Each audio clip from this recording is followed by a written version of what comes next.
and welcome to AMPRO. This short video will take us through AMPRO portable requests. Once you have logged in, you will be taken to the request icon, select, and then you will be displayed the request listing that you have permissions to see. This could be your own requests. You may also be able to see your department's requests and even all requests. You can show completed and current. You can search by multiple fields, and then you can sort the columns to your liking. Here we're going to sort by asset code descending, and now we'll just put it back to request code ascending.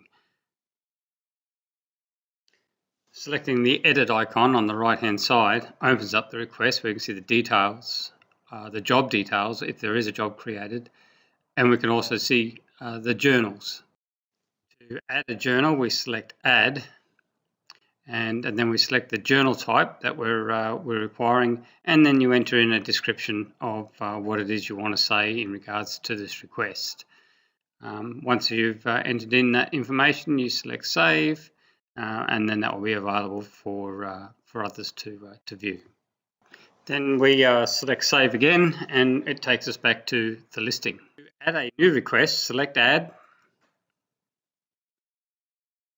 We then select an asset by tapping in the asset form. Now we have a number of ways of doing this. We can actually select by going down through the parents, select parent 1, 2, 3 and so on until we get to the level and go select. Or we can select the asset and just start typing some of the asset code and it will show up, and then we select. And then we save that.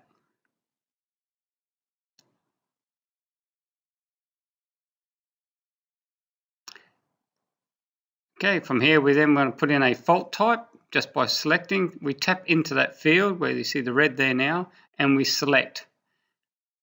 We need to enter in a description.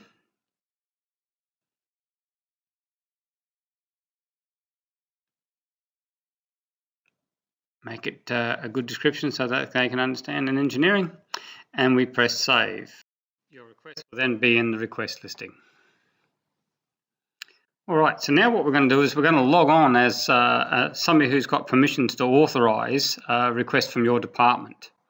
So we've logged in here as Joe, and you can see there's a authorize icon.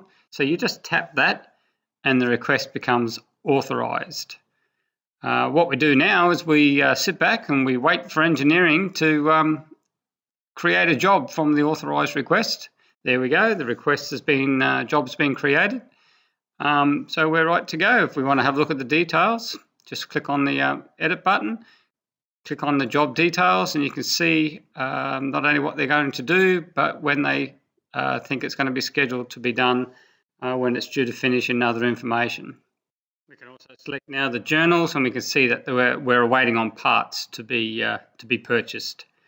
Okay, so while we're waiting for engineering, they'll go about and do their work, and we see that the job disappears from the current list and will show up in the completed jobs or completed requests.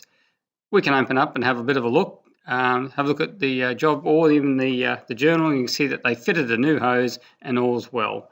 So that's taken us through the process of a request.